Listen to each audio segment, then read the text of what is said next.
கூடாதது ஒன்றுமில்லையே, கூடாதது ஒன்றுமில்லையே, கூடாதது ஒன்றுமில்லையே, கூடாதது ஒன்றுமில்லையே.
விசுவாசிக்கிறீங்க ஆண்டவரால் கூடாதது ஒண்ணுமில்லை?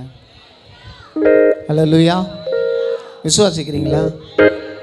அப்படின்னா சத்தத்தை உயர்த்தி உங்கள் கைகளில் எவ்வளோ பலன் இருக்கும் அதை பயன்படுத்தி கைகள் தட்டி ஆண்டவர் பாடுறீங்களா? ஆண்டவர் தூத்து பாடலாம். எல்லாரும் ஒரு விஷயம் என்னோடு கூட சேர்ந்து லாசருவே வா என்றாரே, மரித்தவன் பிழைத்தான்.